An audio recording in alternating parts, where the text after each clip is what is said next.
스바냐 3장 14절부터 20절 말씀 마음을 집중하시고 함께 읽어보십니다. 시온에 따라 노래할지어다. 이스라엘아 기쁘게 부를지어다. 예루살렘 따라 전심으로 기뻐하며 즐거워할지어다. 여호와가 네 형벌을 제거하였고 네 원수를 쫓아냈으며 이스라엘 왕 여호와가 네 가운데 계신 네가 다시는 화를 당할까 두려워하지 아니할 것이라. 그날에 사람이 예루살렘에 이르기를 두려워하지 말라. 시온아 네 손을 늘어뜨리지 말라. 너의 하나님 여호와가 너의 가운데에 계시니 그는 구원을 베푸실 전능자이시라. 그가 너로 말미암아 기쁨을 이기지 못하시며 너를 잠잠히 사랑하시며 너로 말미암아 즐거이 부르며 기뻐하시리라 하리라. 내가 절기로 말미암아 근심하는 자들을 모으리니 그들은 내게 속한 자라. 그들에게 지워진 짐이 치욕이 되었느니라. 그때에 내가 너를 괴롭게 하는 자를 다 벌하고 저는 자를 구원하며 쫓겨난 자를 모으며 온 세상에서 수욕받는 자에게 칭찬과 명성을 얻게 하리라. 내가 그때에 너희를 이끌고 그때에 너희를 모을지라. 내가 너희 목전에서 너희의 사로잡힘을 돌이킬 때에 너희에게 천하 만민 가운데서 명성과 칭찬을 얻게 하리라. 여호와의 말이니라. 아멘. 다시 오실 예수님을 소망하면서 오늘 세 번째 대림절 예배를 드리고 있습니다. 이 앞 강단에 보시면 기다림초에 촛불이 3개가 밝혀져 있어요. 다음 주에는 나머지 촛불까지 밝혀지면 더 환히 빛날 것입니다. 초가 하나씩 더해질수록 빛이 더 밝아지는 것처럼 다시 오실 예수님이 우리 가운데 점점 가까이 오신다고 하는, 또 우리의 소망도 더욱더 강렬함을 나타내는 표현이기도 한 것입니다. 오늘 이 주신 말씀 스바냐라고 하는 것은 우리 흔히 구약 성경에 있긴 하지만은 평소에 잘 읽혀지지 않는 책 중에 하나예요. 스바냐라는 이름의 뜻도 야훼가 감추셨다, 즉 여호와께서 감추어 놓은 자라고 하는 뜻입니다. 그처럼 여기 감추어져 있는 성경이 잘 평소에 보이지가 않아요. 그런데 오늘 이 스바냐를 통해서 주시는 말씀이 우리에게 참으로 중요하기 때문에 이 말씀을 함께 나누고자 합니다. 오늘 이 말씀의 제목을 보면은 그 날을 향한 이 날의 기쁨, 이렇게 정했어요. 스바냐 1장 7절에도 보면은 그 날을 여호와의 날이라고 설명하고 있습니다. 주 여호와 앞에서 잠잠할지어다. 이는 여호와의 날이 가까웠다 그랬습니다. 여호와의 날, 즉 그 날은 구원은 받는 사람에게는 그날이 복된 날이죠. 그러나 구원받지 못하는 이들 또는 하나님을 대적한 사람에게는 그날이 심판의 날인 것입니다. 스바냐 1장 15절의 말씀처럼 그 날은 분노의 날이요 환난과 고통의 날이요 황폐와 패망의 날이요 캄캄하고 어두운 날이요 구름과 흑암의 날이라고 표현한 것처럼, 이렇게 그 날이라고 하는 것이 모두에게 똑같은 날이 아닙니다. 하나님과의 관계에 있어서 누군가에게는 구원의 날이지만 또 누군가에게는 심판의 날인 것이죠. 그런데 이 구원받을 일을 일컬어서 구약 성경에서는 남은 자라고도 표현을 합니다. 스바냐 3장 13절, 남은 자는 어떤 이들인가? 악을 행하지 아니하며 거짓을 말하지 아니하며 입에 거짓된 혀가 없으며 먹고 누울지라도 그들을 두렵게 할 자가 없으리라. 여기에 악을 행하지 않고 거짓을 말하지 않고 거짓된 혀가 없다고 하는 것은 한마디로 표현하면 하나님께 진실한 자들이라 하는 것이죠. 세상이 흉흉할수록 진실하게 살기란 너무나 어렵습니다.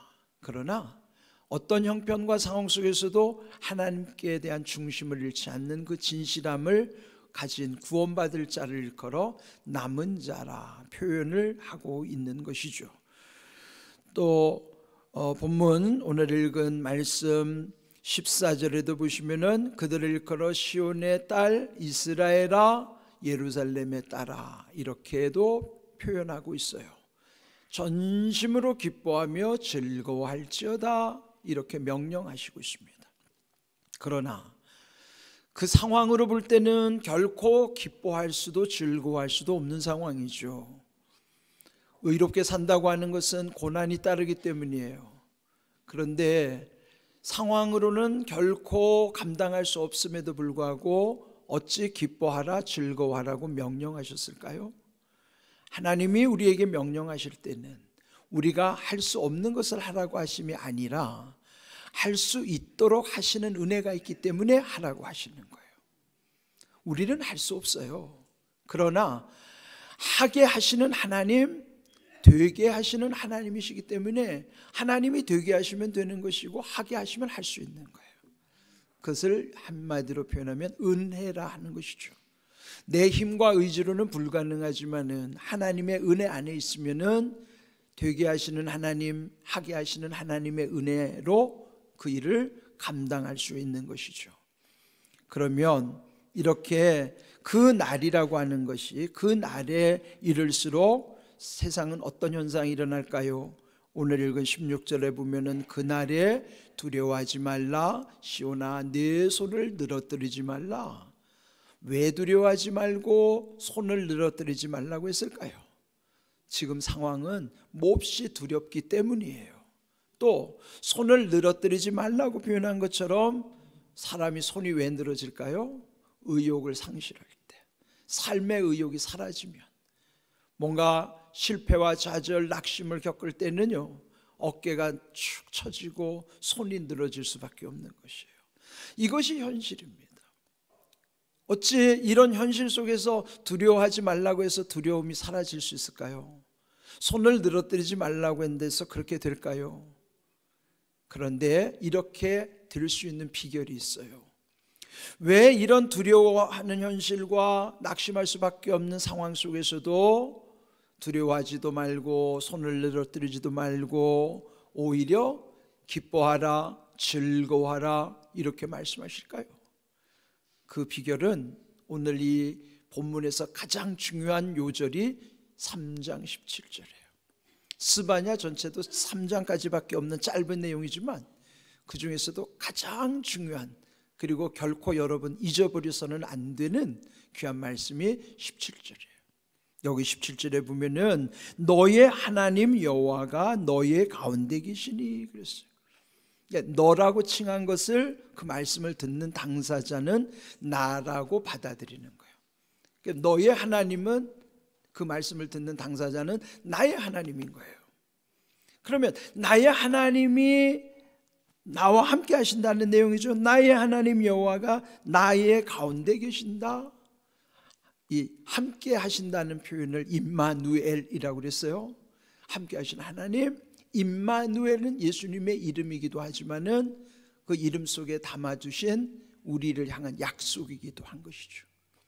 언제나 우리와 함께 하시겠다고 하는 그 임마누엘, 그 약속을 먼저 상기시켜 주시는 것입니다.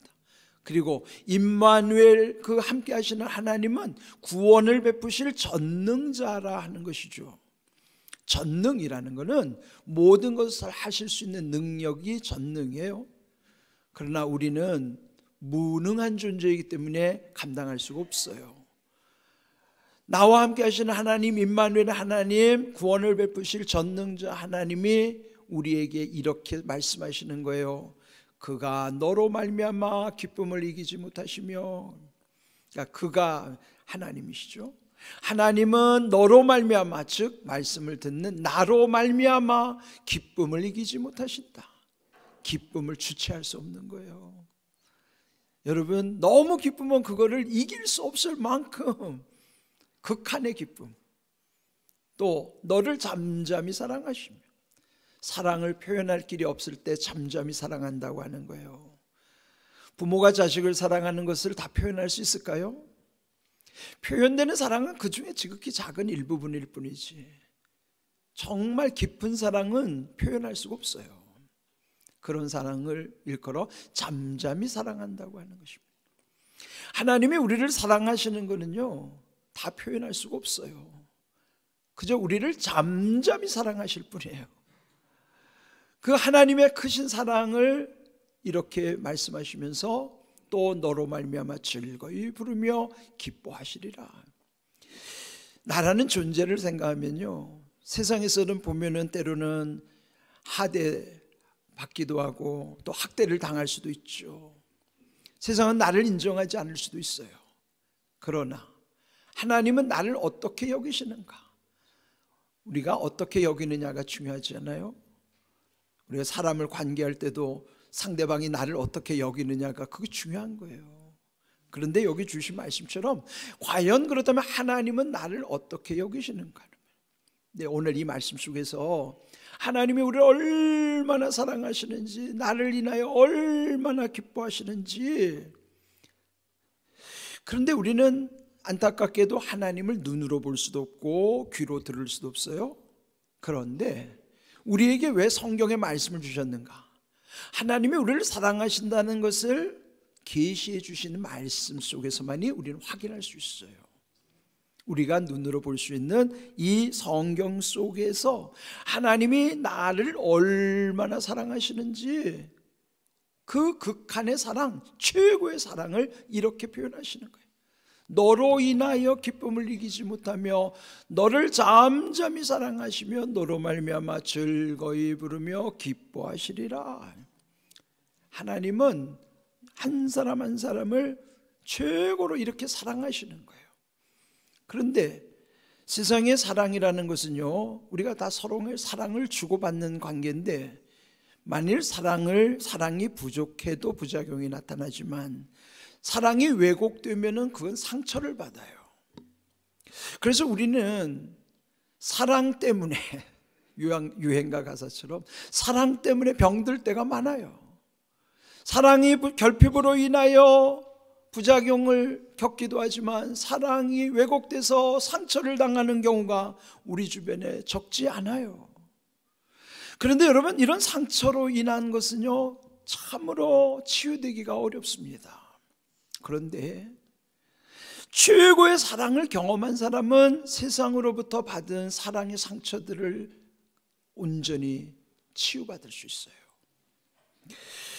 오늘 여기 하나님이 우리를 얼마나 사랑하시는지 최고의 사랑을 깨달은 사람, 하나님의 말씀은요, 깨달아질 때부터 느껴지기 시작하는 거예요. 근데 깨닫지 못하면요, 느껴지지도 않아요. 그래서 여러분, 먼저 말씀이 깨달아지는 게 중요합니다. 말씀이 깨달아지면서부터 그 말씀이 내게 느껴지기 시작하고 그때부터 말씀이 살아 역사하심을 경험할 수 있기 때문입니다. 하나님이 우리를 얼마나 사랑하시는지 최고의 사랑을 경험한 사람은 그때부터 그 하나님의 사랑 가운데 내게 상처를 준 사람도 용서할 수가 있어요. 하나님의 마음이라고 하는 것은 성경에 긍휼로 표현되는데, 긍휼은 불쌍히 여기는 거예요. 오늘도 제가 만나는 사람들마다 긍휼을 몇 번 강조했는데요, 긍휼, 즉 불쌍히 여길 때만이 미움이 떠나고요, 그 다음에 불쌍히 여김으로부터 모든 회복의 은혜가 있어요. 불쌍히 여기면 무엇이 회복한가 하면 불쌍히 여기는 사람이 먼저 회복되는 거예요. 그리고 그의 영이 건강해지는 것이고요, 그리고 그 미워하던 사람을 미워하지 않게 되므로 그도 회복이 되기 시작하는 거예요. 그런데 긍휼은 내가 마음 먹어서 되지 않습니다. 하나님의 마음을 구해야 되고 하나님의 마음이 내게 임할 때 정말 불쌍해지기 시작하는 거예요. 불쌍해지면서부터 그때부터 미움은 떠나가고 상처는 회복되고 내 삶은 건강해지는 거예요. 그래서 여러분, 긍휼을 베풀수록, 불쌍한 마음을 가질수록 그 사람이 점점 온전해져 가는 것이에요. 우리는 오늘 여기 하나님이 나를 얼마나 사랑하시는가를 깨닫고 느껴지고 체험하면서부터 그렇게 될 수 있는 것입니다. 오늘 여기에 스바냐 3장 17절은 하나님이 우리를 얼마나 사랑하시는지 표현할 길이 없다는 거예요. 잠잠히 사랑한다고 밖에 표현할 수 없는 거예요. 여러분 먼저 최고의 사랑, 하나님의 사랑을 경험하십시오. 하나님의 사랑을 경험하면요, 세상이 달라지기 시작해요. 세상이 달라져서가 아니라 내가 달라지면 세상이 달리 보이는 거예요. 이런 귀한 은혜는 이 계시된 말씀이 내 안에 녹아들기 시작하면서부터, 하나님이 내게 어떤 분인가, 하나님이 나를 어떻게 여기시는가에서부터 풀려지기 시작하는 거예요. 오늘 이 말씀을 여러분 마음에 새기시기를 바랍니다. 그러면 여러분 안에 치유의 은혜도 임할 것이고요, 온갖 문제가 풀려지기 시작할 것입니다. 스바냐 3장 17절 기억하십시오. 너의 하나님 여호와가 너의 가운데 계시니 그는 구원을 베푸실 전능자이시라. 그가 너로 말미암아 기쁨을 이기지 못하시며 너를 잠잠히 사랑하시며 너로 말미암아 즐거이 부르며 기뻐하시리라. 여러분, 이 말씀은 이론이 아니에요. 이 말씀이 곧 나를 대하시는 하나님의 마음 그대로를 녹여주신 말씀이에요. 오늘 이 말씀을 붙잡고 그렇게 살아갈 때에, 그렇기 때문에 그 날에는 우리에게 최고의 날이지만은, 이런 믿음으로 살아가는 사람에게는 현실이 힘들어도 그것을 이길 수 있는 힘을 얻게 하시고, 그로 인하여 기뻐하고 즐거워할 수 있다 하는 것이죠. 오늘 마지막 읽었던 20절을 보시면은, 그때에 내가 너희를 이끌고 너희를 모을지라. 남은 자들을, 구원받을 자들을 이끌어 모으신 다음에 또 너희의 사로잡힘을 돌이킬 때 너희에게 천한 만민 가운데서 명성과 칭찬을 얻게 하리라. 나 여호와의 말이니라. 하나님의 말씀이라는 권위를 여기에 기록하면서, 그때, 그날, 그때라고 하는 것은 특정한 날이죠. 구원의 날이기도 하지만 그때 명성과 칭찬을 얻게 할 것이다. 명성이라는 것은 영광을 의미하는 거예요. 명예. 칭찬이라고 하는 것은 그것을 나를 인정해 주시는 말씀이 칭찬이죠. 나를 높이시고 그를 인정해 주시는 명성과 칭찬이 마지막 날 그때에 우리 가운데 주시겠다는 것이죠. 그렇다면은 그때라는 것은 구약에서 보면은 예수님 메시아가 오시는 때일 수도 있지만은, 오늘 우리에게는 다시 오실 예수님 재림의 약속을 기다리는, 그리고 그때가 이루어지는 날이 그 날이에요. 그렇다면 우리 모두가 주님이 부르시면은 천국을 가는 그 날이기도 한 거예요. 그 날이라고 하는 것은 내 삶 속에 소망이 이루어지는 날이에요. 소망이라는 것은 장차 이루어질 약속이기 때문에 현실은 아니에요. 현실은 여전히 힘들고 고통이 따르고 살기가 힘들지만, 그런데 그날, 마지막 날 천국의 소망을 바라보면 그 날은 내 인생에서 최고의 날이에요. 천국이 시작되는 날이 내 인생의 최고의 날이잖아요. 그렇다면 그 날을 향한 이 날이라는 건 어떤 의미가 있을까요?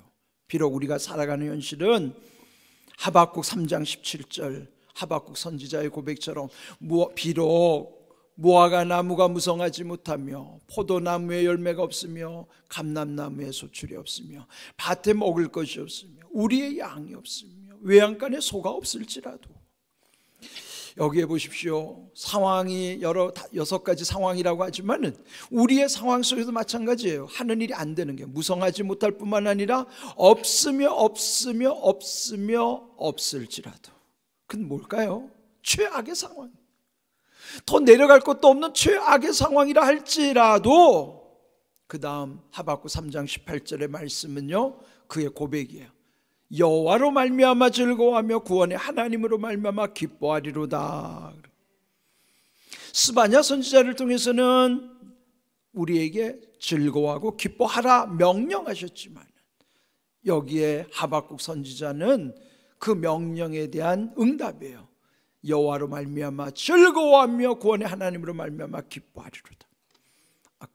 좀 전에 스바냐 3장 17절에서는요, 하나님이 우리로 말미암아 기쁨을 이기지도 못하시며 잠잠히 사랑하시며 즐거워하신다고 그랬는데, 반대로 하박국 선지자는 여호와로 말미암아 즐거워하며 구원의 하나님으로 말미암아 기뻐하리로다라고 응답하는 거예요.